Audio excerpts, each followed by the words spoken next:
صلوات ربي عليك يا خير الورى، يا أشرف الخلق ويا خير من وطئ الثرى. صلوات ربي عليك دوما يا خير بشرى.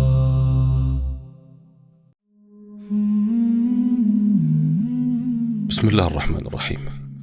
የነቢያችን አለይሂ ሰላቱ ወሰላም እድሜ 25 ዓመት ነበርና ለመጀመሪያ ጊዜ ለሌላ ሰው የንግድ ሥራ ወጡ። የቁረይሽ እመቤት ለሆነችው ለኸዲጃ ንግድ። ኸዲጃ ረዲየላሁ ዐንሃ እኚህ ሰው ለሷ በንግድ ሥራ ከሚወጡት ሁሉ በላጭ መሆናቸውን ታውቃለች። ነገር ግን ምን እንደሚፈጠር ማየት ትፈልጋለች። አገልጋዩን መይሲራን ከርሱ አትለይ፣ ስለ ሁሉም ነገር ንገረኝ ብላ ጠየቀችውና አዘዘችው።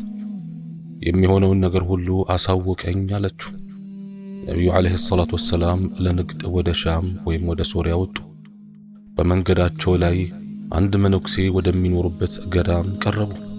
በዚያን ጊዜ የመጽሐፉ ሰዎች ወይም አህሉል ኪታብ በስፋት ይገኙ ነበር። ይህ መነኩሴ ስሙ ነስጡር ይባላል። የንግድ ተጓዦቹ ወደዚህ ገዳም ሲቀርቡ ነቢዩ አለይሂ ሰላቱ ወሰላም ራቅ ብላ ከምትገኝ አንዲት ዛፍ ስር ተቀምጠው ነበር። መነኩሴውም ከሩቅ ሆኖ ሊመለከታቸው ወጣ። በዚህች ዛፍ ጥላ ስር የተቀመጠው ይህ ሰው ማን እንደሆነ ለማየት ፈለገ። ወደ እርሳቸውም ቀርቦ አንዳንድ ባህሪያቸውን እየተመለከተ ይከታተላቸው ጀመር። መይሲራ አገልጋያቸው እንደሆነና እርሳቸውን የማገልገል ኃላፊነት እንዳለበት አወቀና ወደሱ ሄዶ ጠየቀው። አንተ ከርሱ ጋር ነህ አለው። አዎ ሲል መለሰ። ስለዚህ ሰው ንገረኝ አለው። ስማቸውን፣ የት እንደሚኖሩ፣ ከመካ ወይም ከሐረም ሰዎችና ከቁረይሽ ጎሳ እንደሆኑ፣ የእንዲህ አይነት ሰው ልጅ እንደሆኑና አባታቸው እንደሞቱ ነገረው። መነኩሴውም በዓይኖቹ አካባቢ ቀይ ህብር ያለው ነገር አለውን ብሎ ጠየቀው። አዎ። ከዚያም መይሲራ እንዲህ ብሎ ጠየቀው ለመነኩሴው፣ ለምንድነው ይህንን ሁላ ጥያቄ የምትጠይቀኝ? መነኩሴውም በዚች ዛፍ ስር እያንዳንዱ ነቢይ በዚህ ቦታ ሲያልፍ ተቀምጦባታል። ማንኛውም ነቢይ በዚህ ስፍራ ሲያልፍ በዚህች ዛፍ ስር መቀመጡ የአላህ ውሳኔ ነውና አይቀርም። አንዳንድ ባህሪያቱንም አይቻለሁ። ምናልባትም የመጨረሻው ዘመን ነቢይ እሱ ሳይሆን አይቀርም አለው። ይህንን የተናገረው እንግዲህ ቅድም በሒራ ከተባለው ሌላ መነኩሴ ነው። ከመነኩሳት፣ ከሊቃውንት፣ ከመጽሐፉ ሰዎችና መጽሐፉን ከሚያውቁት መካከል የቀሩት ሰዎች ይህ የሚመጣው ነቢይ የሚገለጥበት ዘመን እንደሆነ የሚገልጹ ዜናዎች ተከታትለው መጥተዋል። ነቢዩ ሰለዋቱ ረቢ ወሰላሙሁ ዐለይህ በንግድ ሥራቸው ሻም ደርሰው ዕቃ ገዙ። አንድ ሰውም መጥቶ በዋጋና በዕቃው ላይ ይደራደራቸው ጀመር። ሰውየውም እሳቸው ከመካና ከቁረይሽ እንደሆኑ ሲያውቅ በላትና በዑዛ ማል አላቸው፣ በእንዲህና በእንዲህ ማል አላቸው። ነቢዩም ዐለይሂ ሰላቱ ወሰላም ለዚህ ሰው እንዲህ አሉት፣ በእነርሱ ፈጽሞ ምዬ አላውቅም። በሕይወቴ ሙሉ በጣዖታት ምዬ አላውቅም። በእነርሱ ፈጽሞ አልምንም። በእነርሱ አጠገብ ሳልፍ እነዚህን ጣዖታት አይና ዞር አደርጋቸዋለሁ። ምን እያልክ ነው? በአጠገባቸው ሳልፍ ትኩረት አልሰጣቸውም። በእነርሱ እንድምል ትፈልጋለህ አሉት። ሰውየውም አመናቸውና ቃልህ እውነት ነው አለ። ከዚያም ዕቃውን ወሰደ። መይሲራም ነቢዩን አለይሂ ሰላቱ ወሰላም ከቅርበት ሆኖ ያያቸዋል፣ ይከታተላቸዋል። ምን ይሰራሉ፣ ምን ያያሉ፣ ምን ይላሉ፣ ከሰዎች ጋር እንዴት ይኗኗራሉ። ከዚያም ተጓዦቹ ጉዞአቸውን ጨርሰው ወደ መካ ተመለሱ። መይሲራም ከእርሳቸው ጋር ነበር። መካ መች ደረሱ? ቀትር ሰዓት አካባቢ። ነቢዩ አለይሂ ሰላቱ ወሰላም ከመይሲራና ከዕቃው ጋር ወዴት ሄዱ? ወደ የመካ እመቤት ወደ ሆነችው ኸዲጃ ቤት። ኸዲጃ በንብረቷና በገንዘቧ በሰራችው ባለ 2 ፎቅ ቤት ላይኛው ፎቅ ላይ ባለው ክፍል ውስጥ ተቀምጣ ነበር። ኸዲጃ እንዴት እንደምትኖር አስቡት። የሚገርመው ነገር ሙሐመድ ዓለይሂ ሰላቱ ወሰላም መካ ሲገቡ መይሲራ እየተመለከታቸው ነበር። ኸዲጃም ከሩቅ አየቻቸው። አንድ ደመና መንገዳቸውን ሙሉ ጥላ ሲያደርግላቸው ነበር። አስቡት በጉዟቸው ላይ አላህ ስብሓንሁ ወተዓላ እንዴት ይጠብቃቸው እንደነበር። ነቢዩም ዓለይሂ ሰላቱ ወሰላም ወደ ኸዲጃ ገብተው እንዲህና እንዲህ አይነት ዕቃ እንደገዙ ሲያበስሯት ተደሰተች። ኸዲጃ ረዲየላሁ ዐንሃ በጣም ተደሰተች። በንግዷ ውስጥ በረከት እንዳላወቀች። በእርግጥም ነቢዩ ዓለይሂ ሰላቱ ወሰላም በዚህ ጉዞ በገዙት ዕቃ ኸዲጃ ከምትጠብቀው እጥፍ አተረፈች። ከዚህ በፊት ከነበሩት ጉዞዎች ሁሉ እጥፍ ትርፍ አገኘች። በዚህም ነቢዩ ዓለይሂ ሰላቱ ወሰላም በእሷ ዘንድ ያላቸው ክብር ከፍ አለ። ስለ እርሳቸውም የበለጠ አወቀች። ወደ መይሲራ መጣች። የሆነውን ሁሉ ንገረኝ አለችው።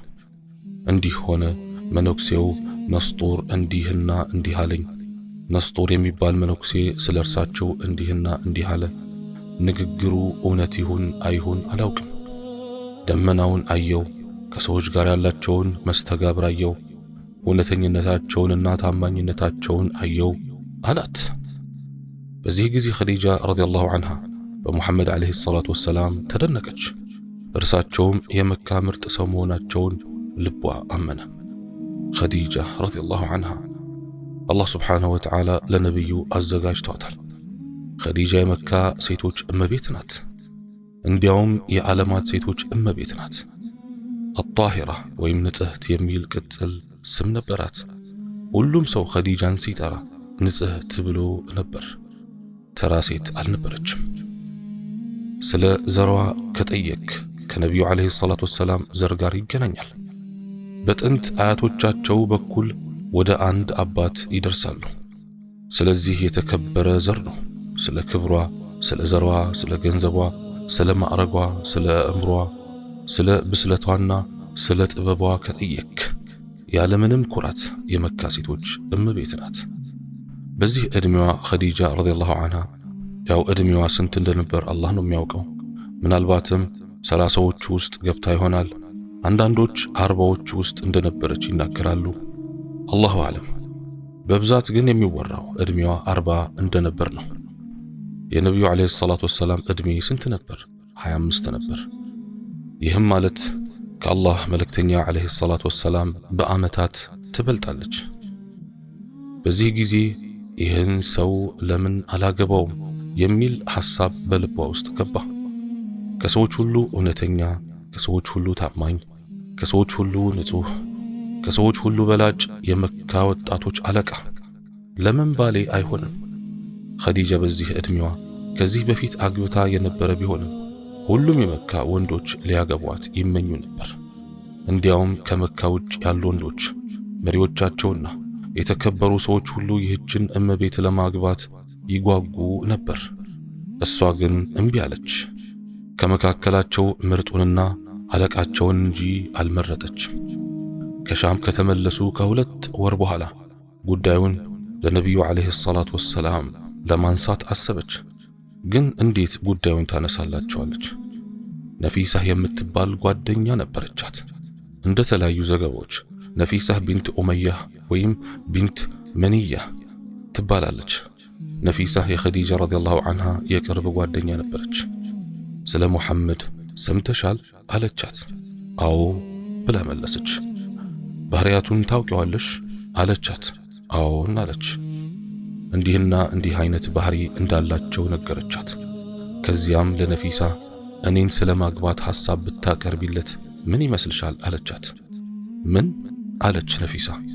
አዎ ሂጅና ከሱ ጋር ተቀምጠሽ አናግሪው፣ ጉዳዩን አንሽለት፣ ምናልባት ይቀበል ይሆናል አለቻት። አሁን በተለምዶ ወንድ ነው ጉዳዩን የሚያነሳው።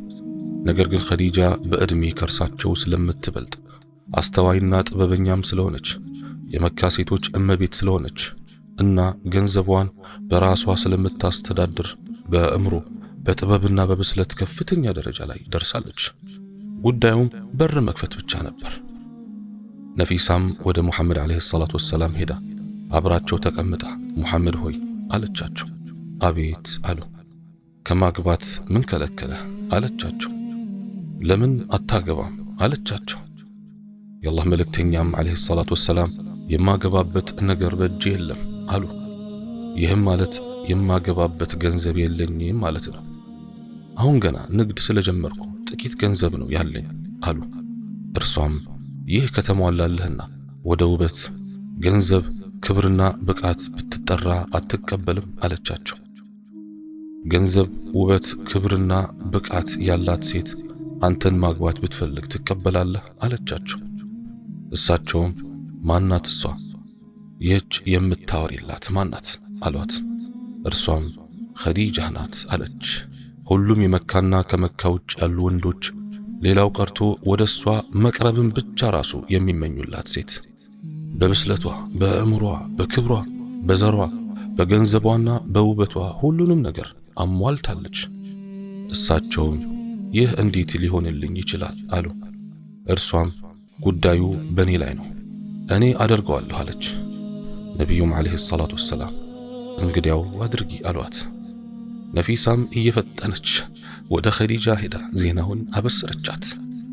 የሰው ልጆች ሁሉ በላጭ የሆኑት ነቢይ ሆይ፣ ወፎች እስካዜሙ ድረስ፣ ጨረቃም እስካበራች ድረስ፣ ፀሐይም እስከፈነጠቀች ድረስ የአላህ እዝነትና ሰላም በእርሶ ላይ ይውረድ። እስቲ አስቡት፣ ነቢያችን ዓለይሂ ሰላቱ ወሰላም ዕድሜያቸው 25 ዓመት የጋብቻ ዕድሜ ላይ ናቸው። ልክ በዚህ ዕድሜ ላይ እንዳለ ማንኛውም ሰው ራሳቸውን መገንባት፣ ለንግድ መውጣትና ገንዘብ ማጠራቀም ጀምረዋል። ነገር ግን የመካ ሴቶች እመቤት መታ ልታገባህ ዝግጁ ናት ቢባሉ ነገሩ በጣም ያስደስታል። ዜናውን ማን ወሰደ? ነፊሳ። ወዴት ሄደች? ወደ ኸዲጃ እየፈጠነች ሄዳ አብሽሪ፣ ሰውየው ዝግጁ ነው፣ በጋብቻውም ተስማምቷል አለቻት። ኸዲጃ በዚህ ዜና ምን ያህል እንደተደሰተች ሙሐመድ ማን እንደሆኑ ታውቃለች። በሰዎች መካከል ያላቸው ዝናና ስነ ምግባር ታውቃለች። በዚህ ጉዞም ዓላማዋ ንግድ ብቻ ሳይሆን እርሳቸውን የበለጠ ለማወቅ ነበር። እናም ይበልጥ እርግጠኛ ሆነች። ወደ ነፊሳ ልካ በእንዲህ አይነት ሰዓት ወደኛ እንዲመጣ ንገሪው አለቻት። እንደሚባለውም ወላሁ አዕለም የኸዲጃ አባት ኹወይሊድ በፉጃር ጦርነት ላይ እንደሞቱ ይነገራል።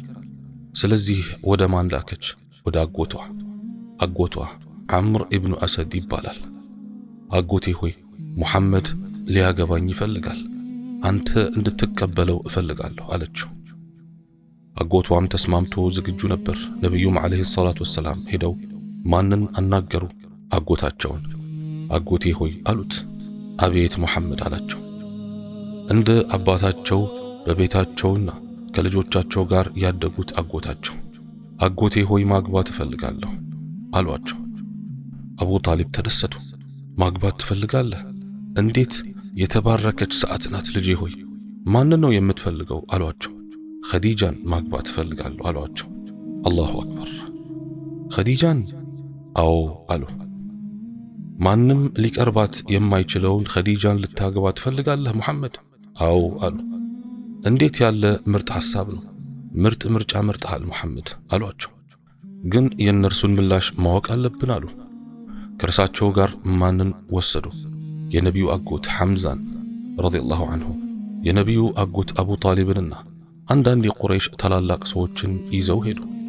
የ25 ዓመቱ ሙሐመድም ከእነርሱ ጋር ነበር። ወዴት ሄዱ? ወደ ኸዲጃ አጎት ቤት። በዚያች የጋብቻ ጥያቄ ስነ ስርዓት ላይ ተቀመጡ። እንዴት ያለች ታላቅ ሰዓት ነበረች! ይህ የአላህ መልእክተኛ ዓለይሂ ሰላቱ ወሰላም የማኅበራዊ ሕይወት ጅማሮ ነበር።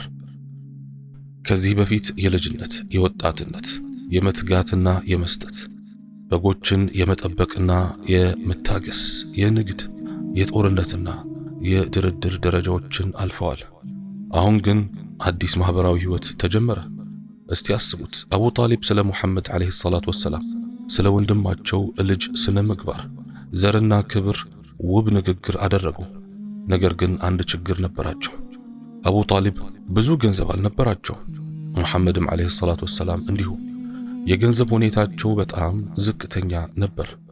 የኸዲጃ አጎት ዐምር ኢብኑ አሰድና ኸዲጃ ግን የቁረይሽ ሀብታሞች መሪዎች ነበሩ፣ የባለጸጋ መደብ ናቸው።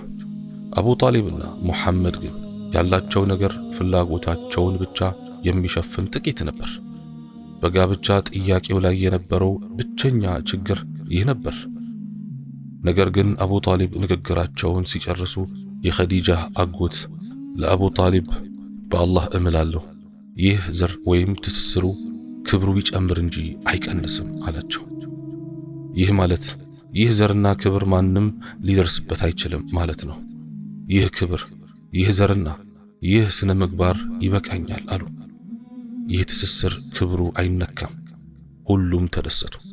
የአላህ መልእክተኛ ዓለይሂ ሰላቱ ወሰላምና ኸዲጃ ጋብቻው በመልካም መጀመሩና ሁለቱም ወገኖች መስማማታቸው አስደሰታቸው። ቀናትም አለፉና የጋብቻው ጊዜ ደረሰ። የማን ጋብቻ? የፍጡራን ሁሉ በላጭ ጋብቻ። የማን ጋብቻ? እግሩ ምድርን ከረገጡ ሁሉ በላጭ ጋብቻ። የማን ጋብቻ? የሙሐመድ ዓለይሂ ሰላቱ ወሰላም ጋብቻ።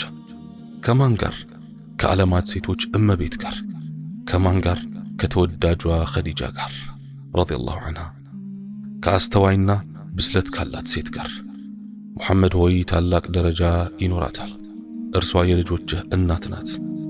ጅብሪል ዓለይሂ ሰላም ሰላምታ የሚያቀርብላት እርሷ ናት።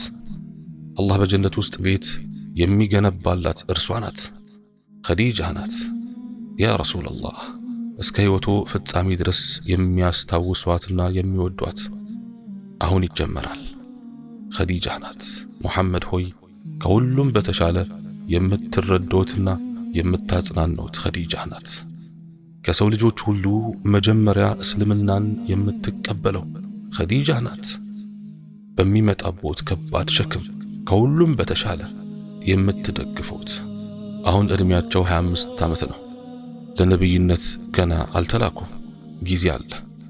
ነገር ግን አሁን ማህበራዊ ህይወት ይጀመራል። ታሪክ ምርጡን ጋብቻ አስፍሯል።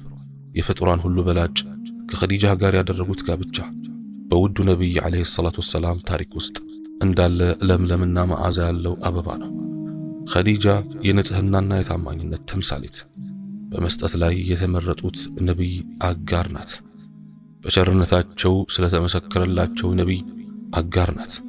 ለተመረጠው ነቢይ ረዳት ነበረች። እርሷም ከሴቶች ሁሉ በላጭ ነበረች። በእርግጥም ሰርጉ ተፈጸመ። ግብዣዎች ተዘጋጁ። አንድ ወይም ሁለት ግመል ታረደ። ሰዎች ተሰበሰቡ። ቁረይሾች ተደሰቱ። ነቢዩ ዓለይሂ ሰላቱ ወሰላም ከማን ጋር ገቡ? ከውዷ ኸዲጃ ጋር። እንዴት ያለ ታላቅ ቤት ነው! እንዴት ያለ ውብ ቦታ ነው! ወደ ቤቷ ሄዱ። አላህ ዐዘ ወጀል ወንድና ሴት ልጆችን ሰጣቸው። የማን ልጆች? የሙሐመድ ዓለይሂ ሰላቱ ወሰላም ልጆች። ሁሉም የተወለዱት ከማን ነው?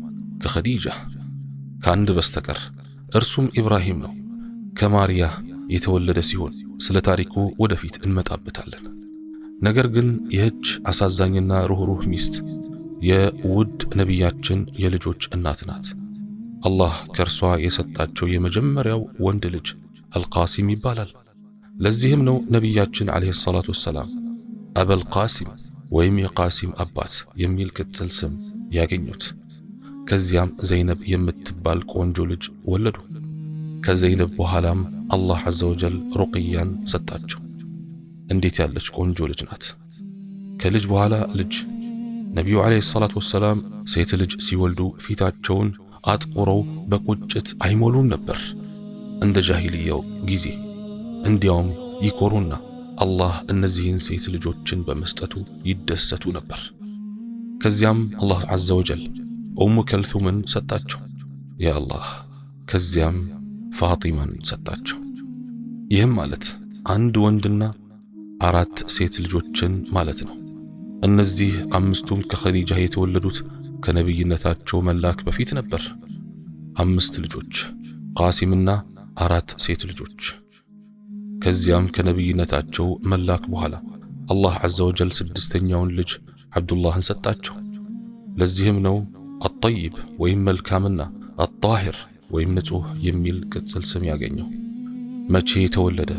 ነቢያችን ዓለይሂ ሰላቱ ወሰላም ከተላኩ በኋላ። እንዴት ያለ ውብ ቤት ነው! እንዴት ያለ ጣፋጭ ነው! በውስጡ ያሉትስ እንዴት የታደሉ ናቸው!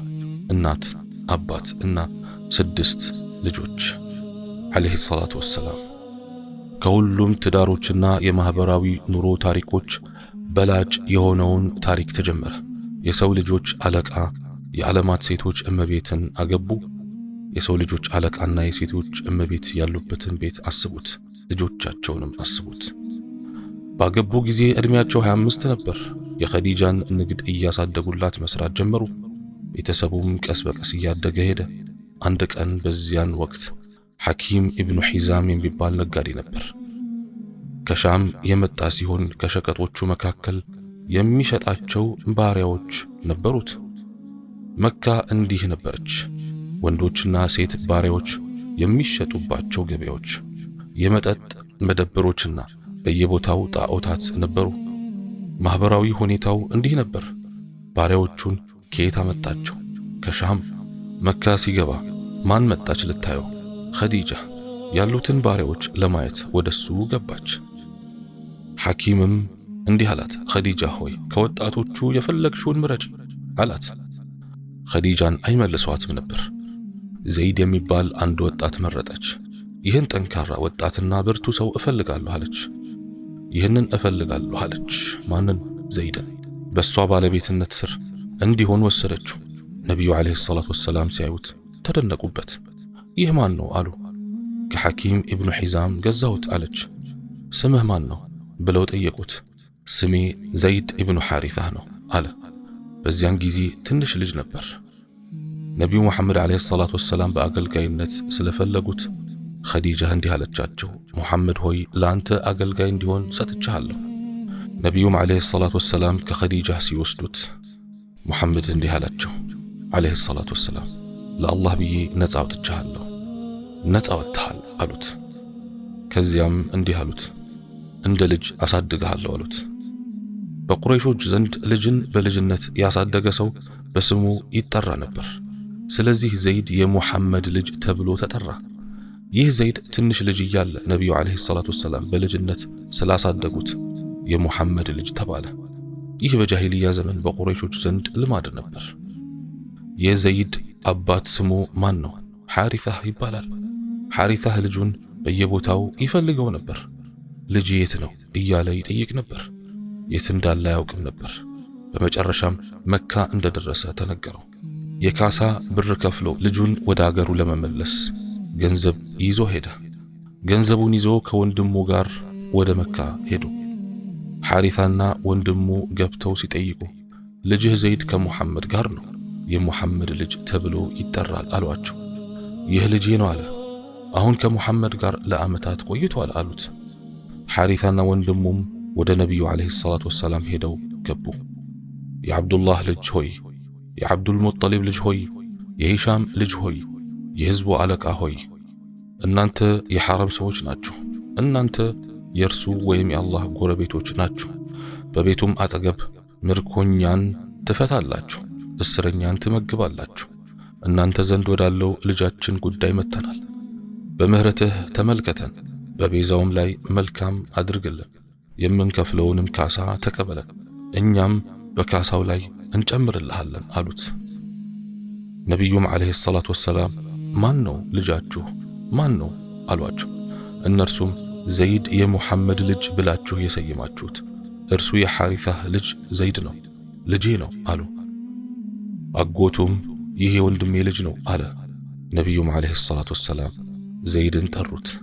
ዘይድ ከእርሳቸው ጋር እንዲቆይ ይመኙ ነበር። ነገር ግን አባቱ መጥቶ ሊመልሰው ይፈልጋል። አሁን የወጣትነት ዕድሜው መጀመሪያ ላይ ነው። ነቢዩም አለይሂ ሰላቱ ወሰላም ጠርተውት ዘይድ ሆይ ና አሉት። ምን ተፈጠረ አለ። አባትህና አጎትህ ሊወስዱህ መጥተዋል፣ ወደ እነርሱ ሊመልሱህ ይፈልጋሉ አሉት። በዚህ ጊዜ የነቢዩ አለይሂ ሰላቱ ወሰላም ዕድሜ በሃያዎቹ መጨረሻ ላይ ነበር። ወላሁ አዕለም። ዘይድ ሆይ ከፈለክ ከኔ ጋር ተቀመጥ፣ ከኛ ጋር መቀመጥ ከፈለክ ቤቱ ያንተ ነው፣ አንተም ከልጆቼ አንዱ ነህ አሉት። ከፈለክ ከኔ ጋር ተቀመጥ፣ ከፈለክም ከአባትህና ከአጎትህ ጋር ሂድ አሉት። ወደ አባቱና አጎቱ ሄዶ ሰላምታ ሰጣቸው፣ አቀፋቸው፣ ከእነሱም ጋር ተቀመጠ። አባቱም ልጄ ሆይ ከኛ ጋር ተመለስ፣ ገንዘቡን ለሙሐመድ እንሰጠዋለን አለው። የአላህ መልእክተኛ ዓለይሂ ሰላቱ ወሰላም ግን ከገንዘቡ ምንም አልፈልግም፣ እኔ ለአላህ ብዬ ነፃ አውጥቼዋለሁ። ወደ እናንተ ለመመለስ ከፈለገ ነፃ ነው፣ ከኔ ጋር መቆየት ከፈለገም እንዲሁ ነፃ ነው አሉ። ዘይድም ሙሐመድ ሆይ ከእርሶ ጋር እንድቆይ እፈልጋለሁ፣ እኔ በእርሶ ላይ ማንንም የምመርጥ አይደለሁም አለ። እርሶ ለእኔ እንደ አባት ነዎት፣ ያደረጉልኝ ነገር ልክ እንደ አባቴ ነው። አባቱና አጎቱም ወዮልህ ዘይድ፣ ነፃነትን ትተህ ባርነትን ትመርጣለህ? አባትህን አጎትህንና ቤተሰብህን ትተህ አሉት። ዘይድም አዎ፣ ከዚህ ሰው ያየሁት ነገር በእርሱ ላይ ማንንም ፈጽሞ እንዳልመርጥ አድርጎኛል ሲል መለሰ። ሱብሓነላህ ዓለይሂ አፍضل الصلاة وأزكى التسليم። የሰውን ልጅ አያያዝ እኮ ወላሂ ከነቢያችን ዓለይሂ ሰላቱ ወሰላም የሚበልጥ ማንም ፍጡር የለም። ዘይድ ሆይ እንኳን ደስ ያለህ። ዘይድ ሆይ ወደፊት የሚጠብቅህ ነገር ታላቅ ነው ወላሂ።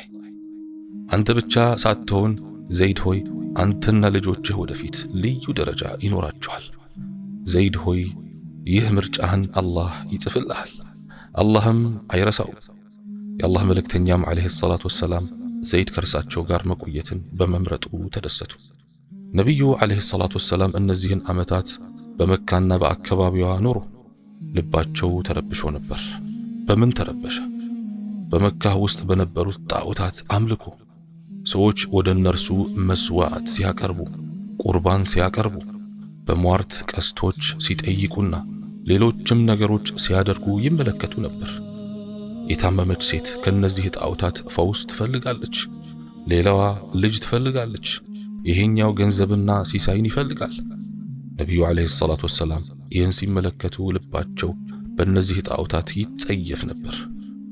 ወደ እነርሱ አይቀርቡ፣ በሕይወታቸውም ይጠሏቸው ነበር። ጣዖትን ነክተው አያውቁም፣ በእነርሱም ምሎ አያውቁም። የማንኛውንም ጣዖት ክብር ከፍ አድርገው አያውቁም። ጣዖታት ብቻ ሳይሆኑ የመካ ሰዎችን ወሬዎች፣ ጠንቋዮችን፣ አስማተኞችን፣ ጅኖችንና ሸይጣኖችንም ምንም እንኳን ወደ እርሳቸው ዋሕይ ራእይ ባይመጣም በጣም ይጠሏቸው ነበር። አጂብ ሱብሓነላህ። አንዳንዴ ለሚስታቸውና ለውዷ ኸዲጃ ሆይ በአላህ እምላለሁ ላትን አላመልክም፣ ዑዛንም ፈጽሞ አላመልክም ይለዋት ነበር። በሕይወቴ እነዚህን ጣዖታት አላመልክም። ኸዲጃም እንደርሳቸው በእነዚህ ጣዖታትና ተረቶች ስለማታምን ሙሐመድ ሆይ ላትን ቶ ዑዛንም ቶ ትላቸው ነበር። ተዋቸው፣ ወደ እነዚህም ሆነ ወደ እነዚያ ጣዖታት አትቅረብ። ነቢዩ ዓለይሂ ሰላቱ ወሰላም እነዚህ ጣዖታት እንዲከበሩ ፈጽሞ አይቀበሉም ነበር።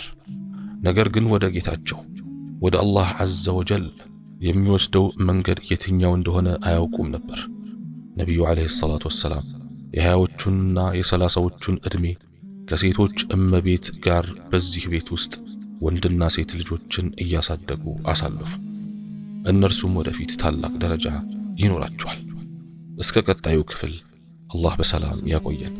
ወሰላሙ ዓለይኩም ወረሕመቱላሂ ወበረካቱሁ።